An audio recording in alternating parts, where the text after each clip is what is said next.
Vijayanagara channel ವೀಕ್ಷಕರಿಗೆ ನಮಸ್ಕಾರ. ವಿಜಯನಗರ ವಾರ್ತೆಗಳಿಗೆ ಸ್ವಾಗತ. ಮುಖ್ಯಾಂಶಗಳು.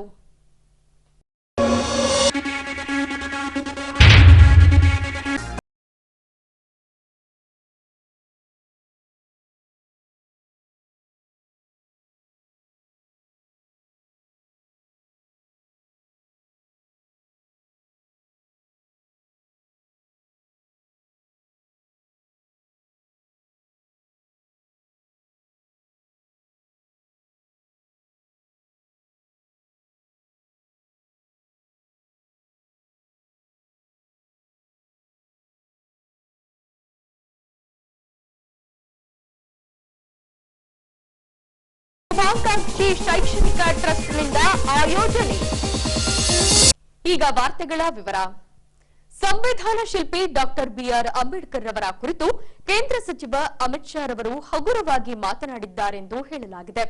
ಈ ಅಂಶವನ್ನ ಖಂಡಿಸಿರುವ ಸಂವಿಧಾನ ಸಂರಕ್ಷಣಾ ಸಮಿತಿ ಸೇರಿದಂತೆ ವಿವಿಧ ಸಂಘಟಕರಿಂದ ದಿನಾಂಕ 9ರಂದು ವಿಜಯನಗರ ಜಿಲ್ಲಾ ಬಂದ್ಗೆ ಕರೆ ನೀಡಲಾಗಿ ಬಂದ್ ಬಹುತೇಕವಾಗಿ ಯಶಸ್ಸು ಕಂಡಿದೆ. ಹೀಗೆ ಈ ಅಂಶಕ್ಕೆ ಸಂಬಂಧಿಸಿದಂತೆ ದಿನಾಂಕ 9ರಂದು ಸಂವಿಧಾನ ರಕ್ಷಣಾ ಸಮಿತಿಯ ನೇತೃತ್ವದಲ್ಲಿ ಬೃಹತ್ ಪ್ರತಿಭಟನಾ ರ್ಯಾಲಿ ಕೈಗೊಳ್ಳಲಾಗಿತ್ತು. ಈ ಭಾಗವಾಗಿ ವಾಲ್ಮೀಕಿ ವೃತ್ತದಿಂದ ಜೈಭೀಮ್ ವೃತ್ತದವರೆಗೆ ರ್ಯಾಲಿ ಕೈಗೊಳ್ಳಲಾಗಿ ಪ್ರಮುಖ ರಸ್ತೆ ಹಾಗೂ ವೃತ್ತಗಳಲ್ಲಿ ರ್ಯಾಲಿ ನಡೆಸಲಾಯಿತು.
ಸಚಿವ ಅಮಿತ್ ಶಾ ಅವರ ಬಗ್ಗೆ ಅವೇನ ಮಾತುಗಳು ಮಾಡಿದರೆ ಪರವಾಗಿ ನಾವು ವಿಜಯನಗರ ಜಿಲ್ಲೆಯನ್ನ ಸಂಚರಿಸುತ್ತಿದ್ದೇವೆ. ಈ ಮೂಲಕ ತಮ್ಮಲ್ಲಿ ಮನವಿ ಮಾಡಿಕೊಳ್ಳುತ್ತೇವೆ. ಎಲ್ಲರಿಗೂ ಜೈ ಭೀಮ್ ವಂದನೆಗಳು.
ಹೀಗೆ ರ್ಯಾಲಿಯು ಜೈಭೀಮ್ ವೃತ್ತಕ್ಕೆ ಆಗಮಿಸಿದ ನಂತರ ಕೇಂದ್ರ ಸಚಿವ ಅಮಿತ್ ಶಾ ರವರು ರಾಜೀನಾಮೆ ಕೊಡಬೇಕು ಹಾಗೂ ದೇಶದ ಜನರಲ್ಲಿ ಕ್ಷಮೆ ಕೇಳಿಕೊಳ್ಳಬೇಕೆಂದು ಕೇಂದ್ರ ಸರ್ಕಾರಕ್ಕೆ ಆಗ್ರಹಿಸಿದ್ದಾರೆ.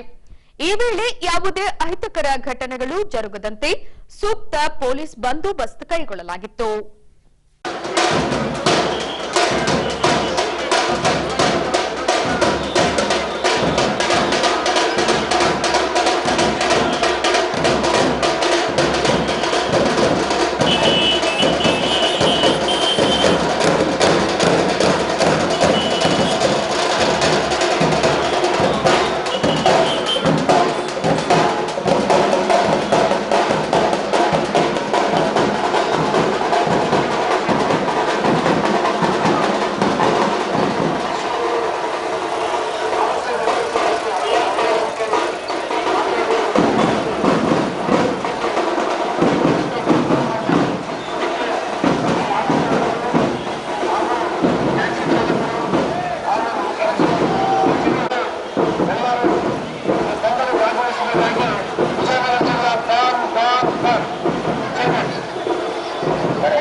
ಉದ್ದೇಶಿಸಿ ಅಂಜುಮನ್ ಖಿದ್ಮತ್ ಇಸ್ಲಾಂನ ಅಧ್ಯಕ್ಷರು ಶ್ರೀಯುತ ನಮ್ಮ ಡಿ.ವಿ. ವೆಂಕಟರಮಣ ಸರ್ ಅವರು ಸಿದ್ಧರಾಗಿರಬೇಕು.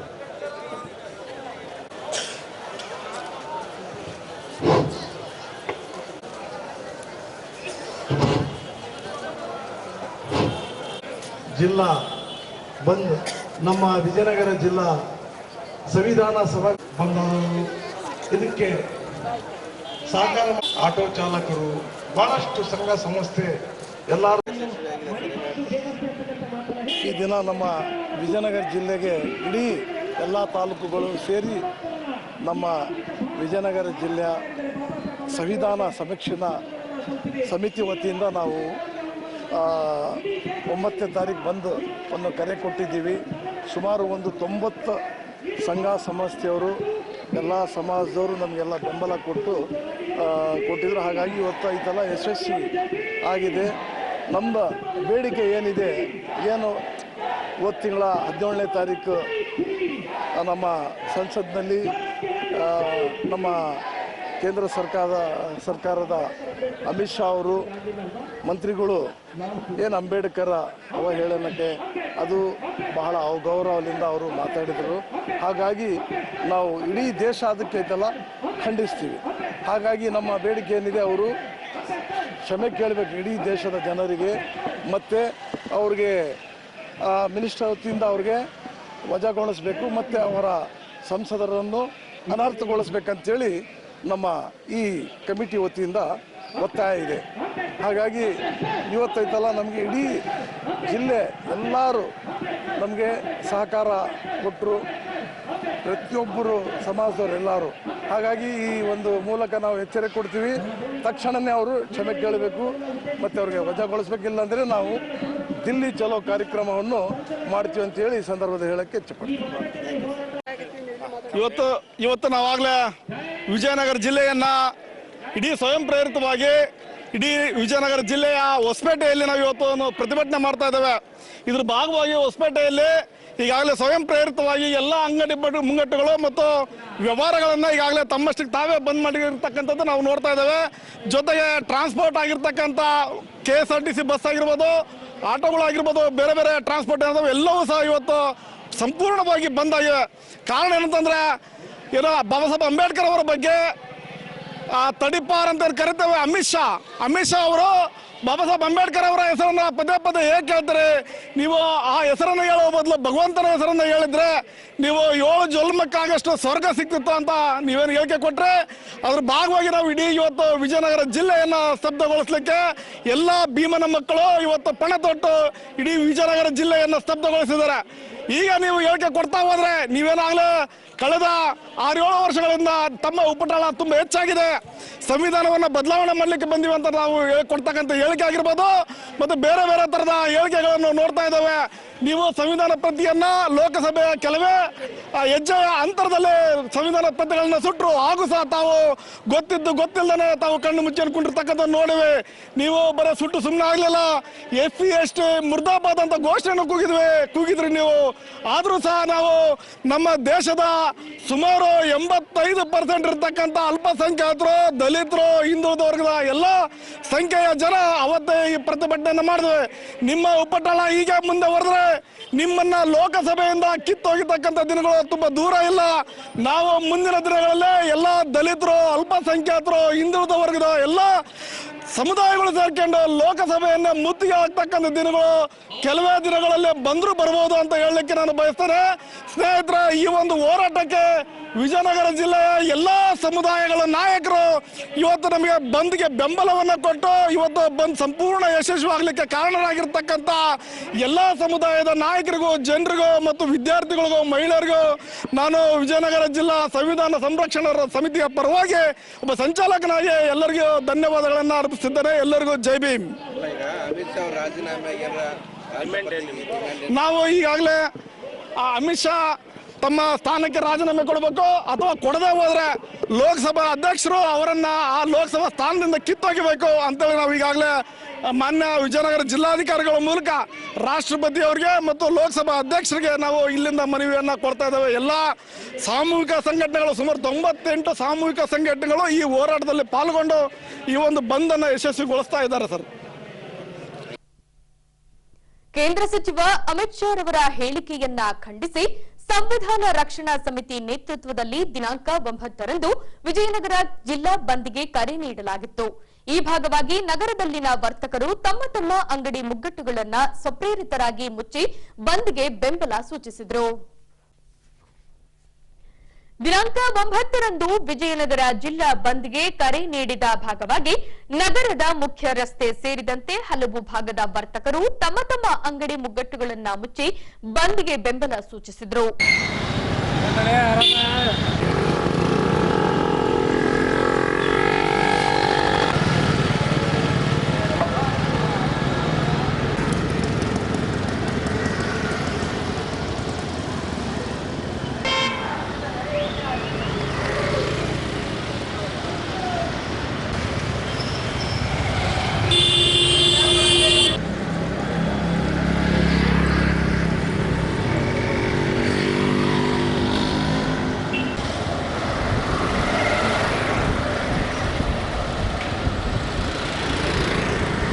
ಇನ್ನು ಬಂದ್ನ ಹಿನ್ನೆಲೆಯಲ್ಲಿ ಕೆಎಸ್ಆರ್ಟಿಸಿ ಬಸ್ಗಳ ಸಂಚಾರವನ್ನ ಸಂಪೂರ್ಣವಾಗಿ ಸ್ಥಗಿತಗೊಳಿಸಲಾಗಿತ್ತು.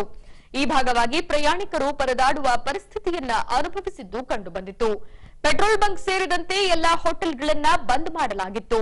ಇನ್ನು ಯಾವುದೇ ಅಹಿತಕರ ಘಟನೆಗಳು ನಡೆಯದಿರಲಿ ಎಂಬ ದೃಷ್ಟಿಯಿಂದಾಗಿ ಜಿಲ್ಲಾಧಿಕಾರಿಗಳ ಸೂಚನೆಯ ಮೇರೆಗೆ ಜಿಲ್ಲಾ ಪೊಲೀಸ್ ವರಿಷ್ಠಾಧಿಕಾರಿಗಳ ನೇತೃತ್ವದಲ್ಲಿ ಸೂಕ್ತ ಪೊಲೀಸ್ ಬಂದೋಬಸ್ತ್ ಮಾಡುವ ಮೂಲಕ ಶಾಂತಿಯುತ ಬಂದ್ಗೆ ಕಾರಣೀಭೂತರಾದರು.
ಸ್ಟೂಡೆಂಟ್ ಸರ್ ಬಳ್ಳಾರಿ ಅಂಡರ್ನಾಗ ಕಲ್ತಿದ್ವಿ. ಇವರು ವಿಜಯ ಕರ್ನಾಟಕ ಇವರು ಇದಾರಲ್ಲ ಸರ್ ಮಂಜುನಾಥ್ ಸಿ ಆಕಾಶವಾಣಿಯಾಗಿದ್ದಾರೆ.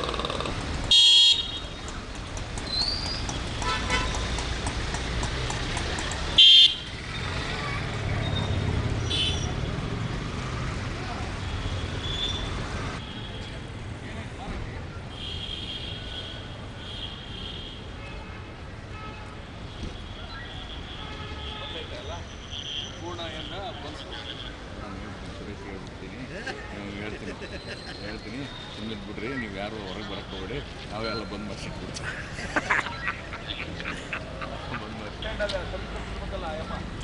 ಯಾವ ಊರಿಗೆ ರೀ? ಹೌದು.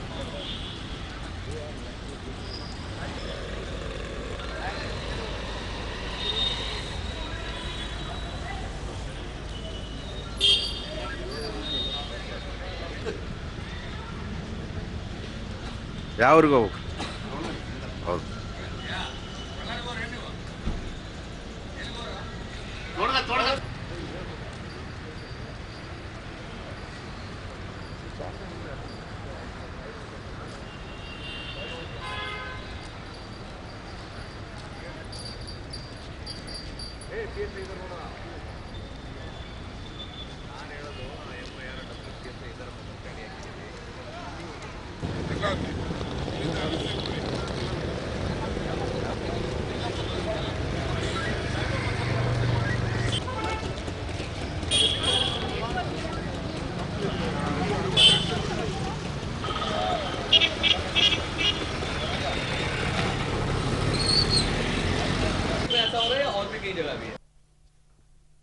ಹೊಸಪೇಟೆಯ ನವಭಾರತ ಸ್ವಯಂ ಸೇವಾ ಸಂಸ್ಥೆಯಿಂದ ಪ್ರತಿ ವಾರಕ್ಕೊಮ್ಮೆ ಸಮಾಜಮುಖಿ ಸೇವೆಯನ್ನ ಮಾಡಿಕೊಂಡು ಬರಲಾಗುತ್ತದೆ. ಹೀಗೆ ಈ ವಾರ ಗರ್ಭಿಣಿ ಹಾಗೂ ಬಾಣಂತಿಯರಿಗೆ ಫಲಹಾರ ನೀಡುವ ಮೂಲಕ ಸೇವೆಯನ್ನ ಮುಂದುವರೆಸಿದ್ದಾರೆ. ಹೀಗೆ 60 ಹಾಸಿಗೆ ಮಹಿಳಾ ಮತ್ತು ಮಕ್ಕಳ ಆಸ್ಪತ್ರೆಗೆ ಆಗಮಿಸಿದ ನವಭಾರತ ಸ್ವಯಂ ಸೇವಾ ಸಂಸ್ಥೆಯ ತಂಡವು ಇಲ್ಲಿನ ಬಾಣಂತಿ ಹಾಗೂ ಗರ್ಭಿಣಿ ಮಹಿಳೆಯರಿಗೆ ಫಲಹಾರ ನೀಡಿದರು.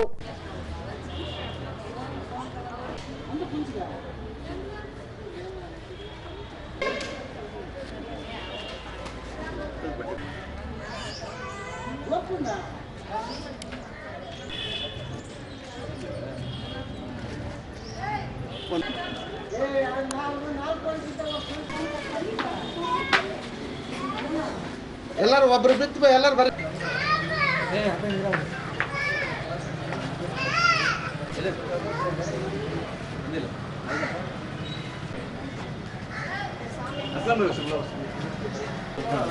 ಇನ್ನು ಪ್ರತಿ ವಾರ ಉಚಿತ ಊಟ, ಲಘು ಉಪಹಾರ, ಆರೋಗ್ಯ ಹಾಗೂ ಶಿಕ್ಷಣ ಸೇವೆ, ಕಡುಬಡವರ ಮದುವೆಗೆ ಸಹಾಯ, ರಕ್ತದಾನ ಸೇರಿದಂತೆ ಅಗತ್ಯ ಇರುವವರಿಗೆ ಸ್ವಯಂ ಪ್ರೇರಿತ ಸಹಾಯ ಹಸ್ತ ನೀಡಿಕೊಂಡು ಬರಲಾಗುತ್ತಿದೆ ಎಂದು ನವಭಾರತ ಸ್ವಯಂ ಸೇವಾ ಸಂಸ್ಥೆಯ ಸದಸ್ಯರು ಈ ವೇಳೆ ತಿಳಿಸಿದ್ದಾರೆ. ನಮಸ್ಕಾರ, ಎಲ್ಲರಿಗೂ ನಮಸ್ಕಾರ. ದಿನೇಶ್ ಅಂತೇಳಿ ನವಭಾರತ ಸ್ವಯಂ ಸೇವಾ ಟ್ರಸ್ಟ್ನ ಸೆಕ್ರೆಟರಿ ನಾನು. ಪ್ರತಿ ವಾರದಂತೆ ಈ ವಾರ ಕೂಡ 60 ಬೆಡ್ ಮತ್ತು 100 ಬೆಡ್ ಹಾಸ್ಪಿಟಲ್ಗಳಿಗೆ ಮತ್ತು ನಿರ್ಗತಿಕರಿಗೆ ಈಗೇನು ಹಣ್ಣು ಮತ್ತು ಊಟದ ವ್ಯವಸ್ಥೆಯನ್ನು ಏನು ಮಾಡ್ತಾಯಿದ್ವಿ, ಅದೇ ರೀತಿ ಈ ವಾರ ಕೂಡ ಹಣ್ಣು ಮತ್ತು ಬನ್ನಿನ ವ್ಯವಸ್ಥೆಯನ್ನು ಒಂದು 300 ಜನಕ್ಕೆ ಮಾಡ್ತಾಯಿದ್ದೀವಿ. ಇದಕ್ಕೆಲ್ಲರ ಸಹಕಾರ ಚೆನ್ನಾಗಿ ಸಿಗ್ತಾಯಿದೆ. ನಮಗೆ ಎಲ್ಲ ಸಂಘ ಸಂಘಟನೆಗಳು ಕೂಡ ನಮಗೆ ಬೆಂಬಲವಾಗಿ ನಿಂತಿರ್ತಾ ಇದ್ದಾರೆ. ನಮ್ಮ ಪಿ ವಿ ಅಣ್ಣ, ಗಣೇಶ್ ಅಣ್ಣವರು ಮತ್ತು ಎಲ್ಲರೂ ಬೆಂಬಲವಾಗಿರೋದ್ರಿಂದ ಇದನ್ನು ನಾವು ಚೆನ್ನಾಗಿ ನಡ್ಸ್ಕೊಂಡು ಹೋಗ್ತಾ ಇದ್ದೀವಿ. ಇನ್ನೂ ಚೆನ್ನಾಗಿ ಮಾಡೋ ಉದ್ದೇಶ ಇದೆ. ನಮಸ್ಕಾರ. ನಮ್ಮ ನವಭಾರತ್ ಸೇವಾ ಟ್ರಸ್ಟ್ ವತಿಯಿಂದ ಪ್ರತಿ ವಾರದಂತೆ ಈ ವಾರವೂ ಕೂಡ ಹಣ್ಣುಗಳು ಮತ್ತು ಬ್ರೆಡ್ಡನ್ನು ಹಂಚ್ತಾ ಇದ್ದೀವಿ. ನಮ್ಮದು ನವಭಾರತ್ ಸೇವಾ ಟ್ರಸ್ಟ್ ವತಿಯಿಂದ ರಕ್ತದಾನ ಮಾಡ್ತೀವಿ, ಹಾಗೆಯೇ ಉಪಹಾರದ ವ್ಯವಸ್ಥೆ ಮಾಡ್ತೀವಿ. ಹಾಗೆಯೇ ಬಡ ಮಕ್ಕಳು ಯಾರಾದರೂ ಇದ್ದರೆ ಉಚಿತವಾಗಿ ಅವರಿಗೆ ವಿದ್ಯಾಭ್ಯಾಸಕ್ಕೆ ಅನುಕೂಲ ನಮ್ಮ ಕೈಲಾದಷ್ಟು ಸೇವಾ ಸಂಸ್ಥೆಯಿಂದ ಅನುಕೂಲ ಮಾಡಿಕೊಡ್ತೀವಿ. ಅದೇ ರೀತಿ ಪ್ರತಿ ವಾರವೂ ಕೂಡ ಈ ರೀತಿ ನಾವು ಪ್ರತಿಯೊಂದು ರೀತಿಯಾಗಿ ಉಪಹಾರ ಆಗಿರ್ಬೋದು, ಅನ್ನ ಸಂತರ್ಪಣೆ ಆಗಿರ್ಬೋದು, ಹಣ್ಣುಗಳನ್ನು ವಿತರಣೆ ಮಾಡ್ತೀವಿ.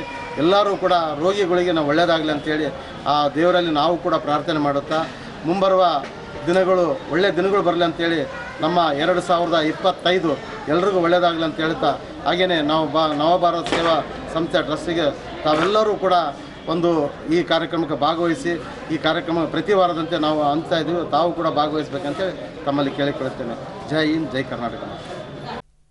ಅಮರಾವತಿಯಲ್ಲಿ ಬರುವ ಶುಭಾಕಾಂಕ್ಷಿ ಪೂರ್ವ ಪ್ರಾಥಮಿಕ ಶಾಲೆಯಿಂದ ಉಚಿತ ನೇತ್ರ ತಪಾಸಣಾ ಶಿಬಿರವನ್ನ ಕೈಗೊಳ್ಳಲಾಗಿತ್ತು.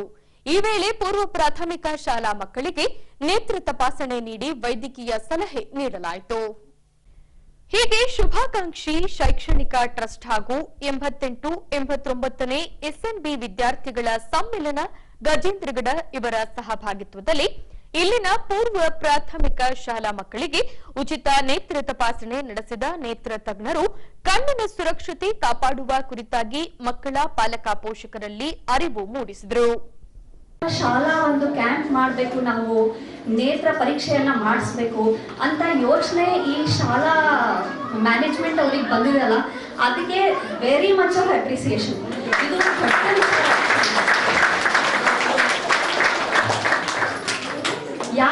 ಯಾಕೆ ಫಸ್ಟ್ ಸೆಂಟೆನ್ಸ್ ನಾನು ಇದನ್ನ ಹೇಳಿದ್ನಂದ್ರೆ, ಕಣ್ಣಿನ ಬೆಳವಣಿಗೆ, ಮಕ್ಕಳ ಕಣ್ಣಿನ ಬೆಳವಣಿಗೆ ಅಥವಾ ಜನರಲ್ ಆಗಿ ಕಣ್ಣಿನ ಬೆಳವಣಿಗೆ ಯೂಶ್ವಲಿ 90% ಆಗುವುದು 13 ವರ್ಷದ ಒಳಗೇನೆ. ಅದರಲ್ಲೂ ಸಹ ಆಲ್ಮೋಸ್ಟ್ 70% ಬೆಳವಣಿಗೆ ಫಸ್ಟ್ 6 ಇಯರ್ಸ್ ಆಫ್ ಲೈಫ್ ಅಲ್ಲೇ ಆಗುತ್ತೆ.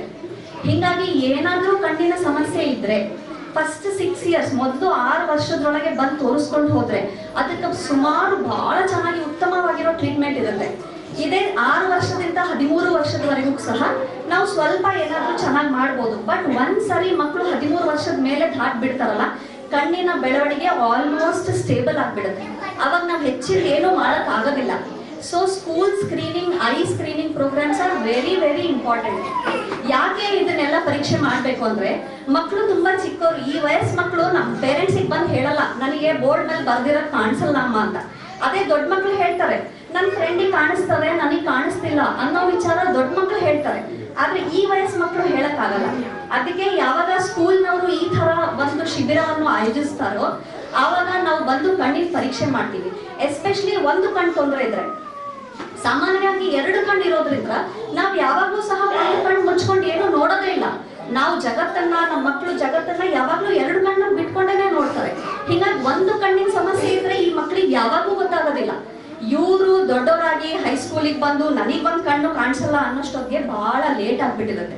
ಹೀಗಾಗಿ ಈ ತರ ಯಾವಾಗ ಇವರು ಈ ತರ ಶಿಬಿರವನ್ನು ಆಯೋಜಿಸ್ತಾರೆ, ನಾವು ಒಂದೊಂದು ಕಣ್ಣು ಪರೀಕ್ಷೆ ಮಾಡಿ ಏನಾದ್ರೂ ತೊಂದರೆ ಇದ್ರೆ ಸೂಕ್ತ ಸಮಯದಲ್ಲಿ ಸೂಕ್ತ ಪರಿಹಾರವನ್ನು ನಾವು ನೀಡಬಹುದು.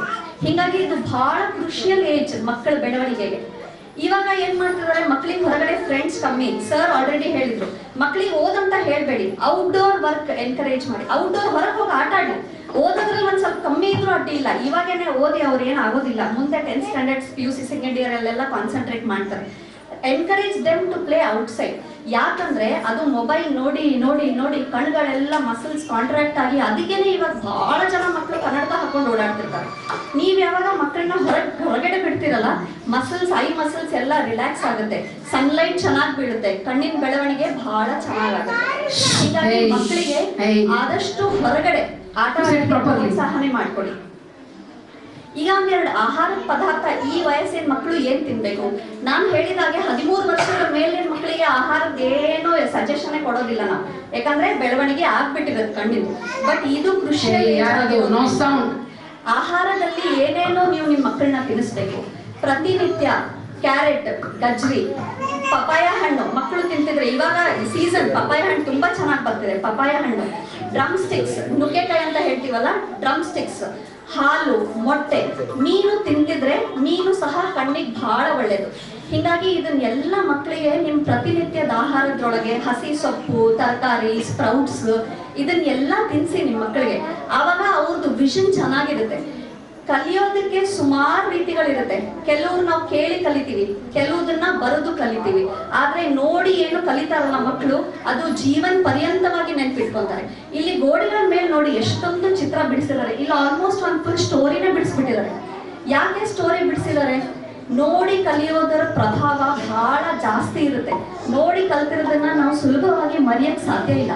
ಹೀಗಾಗಿ ನಿಮ್ಮ ಮಕ್ಕಳಿಗೆ ವಿಷನ್ ಚೆನ್ನಾಗಿದ್ರೆ, ದೃಷ್ಟಿ ಚೆನ್ನಾಗಿದ್ರೆ ಅವ್ರು ಜಾಸ್ತಿ ಕಲಿಯಕ್ ಸಾಧ್ಯ.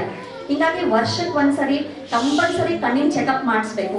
ಫಸ್ಟ್ 6 ವರ್ಷದ ಮಕ್ಕಳಿಗೆ 6 ಮಂತ್ಸ್ ಒಂದ್ಸರಿ ಮಾಡಿಸ್ಬೇಕು. ಅದಾದ ನಂತರ 6 ವರ್ಷದಿಂದ 13 ವರ್ಷದವರೆಗೂ ವರ್ಷಕ್ಕೆ ಒಂದ್ಸರಿ ಮಾಡಿಸ್ಬೇಕು. ಒಂದು ವೇಳೆ ಡಾಕ್ಟರ್ ಕನ್ನಡಕ ಉಪಯೋಗಿಸಿ ಅಂದ್ರೆ ಅದ್ರಲ್ಲಿ ತಪ್ಪೇನಿಲ್ಲ, ಕನ್ನಡಕ ಉಪಯೋಗಿಸ್ಬೋದು ಮಕ್ಕಳು, ತಪ್ಪೇನಿಲ್ಲ. ದೃಷ್ಟಿ ಚೆನ್ನಾಗಿದ್ರೇನೆಲ್ಲ ಅವರಿಗೆಲ್ಲ ಕಾಣಿಸುತ್ತೆ. ಹೀಗಾಗಿ ಕನ್ನಡಕ ನಂಬರ್ ಇದೆ ನನ್ನ ಮಕ್ಕಳಿಗೆ, ನಾನು ಉಪಯೋಗಿಸೋದಿಲ್ಲ, ಜನ ಏನಂತಾರೆ, ನೋಡಕ್ ಚೆನ್ನಾಗಿರಂಗಿಲ್ಲ, ಅದೆಲ್ಲ ಏನೂ ಪ್ರಮುಖ ಅಲ್ಲ.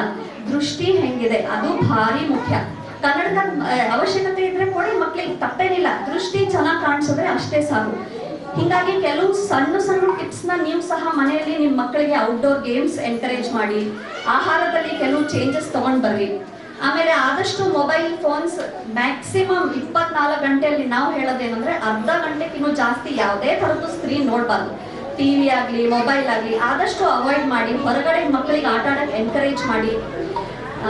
ಕಡೆಯದಾಗಿ ನಾನು ಹೇಳೋದೇನಂದ್ರೆ ಎಲ್ಲ ಶಾಲಾ ಸಿಬ್ಬಂದಿ ವರ್ಗದವರಿಗೆ ಇಷ್ಟು ಚೆನ್ನಾಗಿ ಈ ಒಂದು ಯೋಚನೆ ತಂದ್ಕೊಂಡ್ಬಿಟ್ಟು ಇಷ್ಟು ಅಚ್ಚುಕಟ್ಟಾಗಿ ಈ ಶಿಬಿರವನ್ನು ನಡೆಸ್ಕೊಡ್ತಿದ್ದಾರೆ. ಬಹಳ ಬಹಳ ಸಂತೋಷ ಆಗ್ತದೆ ಇಲ್ಲಿ ಬರಕ್ಕೆ. ಈಗ ಕೊನೆಯಲ್ಲಿ ಮತ್ತೊಮ್ಮೆ ವಾರ್ತೆಗಳ ಮುಖ್ಯಾಂಶಗಳು.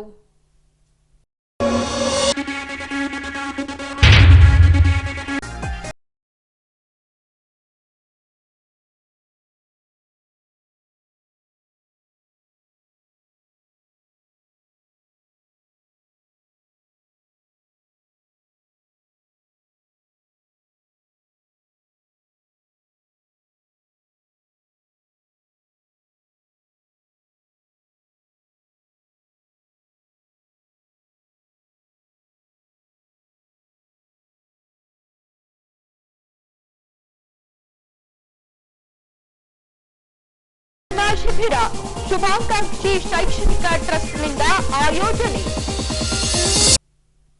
ಇಲ್ಲಿಗೆ ವಾರ್ತಾ ಪ್ರಸಾರ ಮುಕ್ತಾಯವಾಯಿತು. ದೈನಂದಿನ ಆಗುಹೋಗುಗಳ ಮಾಹಿತಿಗಾಗಿ ವೀಕ್ಷಿಸಿ ವಿಜಯನಗರ ಸುದ್ದಿವಾಹಿನಿ. ನಾನು ತೇಜಸ್ವಿನಿ ಪಿ ಪಾಟೀಲ್. ನಮಸ್ಕಾರ.